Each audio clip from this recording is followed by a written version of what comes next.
এই মাসে তুলা রাশির অধীনে যারা জন্মগ্রহণ করেছেন তাদের উদ্দেশ্যে বলছি, এই মাসটা কিন্তু তাদেরকে সতর্ক থাকতে হবে।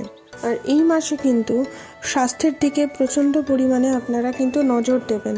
আর আর্থিক দিক থেকে এই মাসের শুরুটা কিন্তু আপনাদের প্রচুর খরচা হতে পারে, যার ফলে আপনাদের পুরো মাসটাতে একটা আর্থিক ডামাডোল কিন্তু চলতে পারে। সেজন্য একটু সাবধানতা বজায় রেখে কাজটি করবেন, কাজগুলো। আর যারা কাজকর্ম করছেন তাদের হিসাবে বলি, যারা চাকরিতে কিন্তু ভালো পদের সুবিধা রয়েছে, হ্যাঁ, আর পদোন্নতিরও একটা সম্ভাবনা আছে, বেতনও বাড়তে পারে।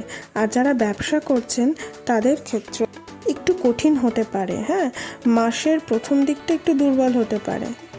আর যারা শিক্ষার্থী তাদের ক্ষেত্রে কিন্তু একটা কঠিন সময়ের চ্যালেঞ্জ আসতে চলেছে, কেননা আপনি হয়তো পড়াশোনা করবেন কিন্তু এমন একটা সিচুয়েশন আসবে সেটা বিভিন্নভাবে বাধা দেওয়ার চেষ্টা করবে, তাই মনোযোগটা বাড়াতে হবে, হ্যাঁ। আর যারা প্রেম করছেন তাদের ক্ষেত্রে কিন্তু উত্থান পতনে ভরা একটা সময় থাকবে, হ্যাঁ। ভালোবাসা থাকলেও কিছুটা একটুখানি দ্বন্দ্ব তো থাকছে আর কি। আর যারা বিবাহিত তারা কিন্তু শ্বশুরবাড়ির লোকদের সাথে সাবধানতার সাথে আচরণ করবেন, কেননা এটা আপনার সম্পর্কের উপর সরাসরি কিন্তু প্রভাব ফেলতে পারে।